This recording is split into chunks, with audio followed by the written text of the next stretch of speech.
আফগানিস্তানে নারীদের উপর দমন পীড়নের অভিযোগে তালেবানের 2 শীর্ষ নেতার বিরুদ্ধে গ্রেপ্তারি পরোয়ানা জারি করেছে আন্তর্জাতিক অপরাধ আদালত তথা আইসিসি।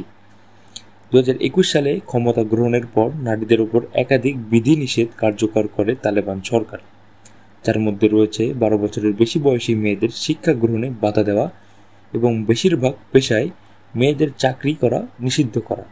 এমনকি পুরুষ অভিভাবক ছাড়া নারীর দূরে ভ্রমণও নিষিদ্ধ করে তালেবান সরকার। মূলত তালেবানের এসব কাজের জন্যই এই সিদ্ধান্ত নিয়েছে আইসিসি। আইসিসির এক বিবৃতিতে বলা হয়, জনগণের উপর তালেবান কিছু নিয়ম নীতি চাপিয়ে দিলেও তারা বিশেষভাবে নারী ও কন্যা শিশুদের লিঙ্গ পরিচয়ের ভিত্তিতে টার্গেট করেছে এবং তাদের মৌলিক অধিকার ও স্বাধীনতা থেকে বঞ্চিত করেছে। জাতিসংঘ এই বিধিনিষেধকে লিঙ্গভিত্তিক বর্ণবাদের শামিল বলে দাবি করেছে।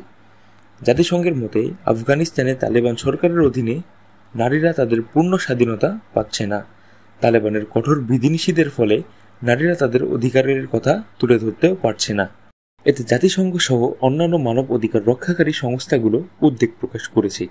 তাদের মতে নারীরা আমাদের সমাজের সমান অংশ এবং তারাও স্বাধীনভাবে বেঁচে থাকার অধিকার রাখে, যা তারা বর্তমান তালেবান সরকারের অধীনে পাচ্ছে না।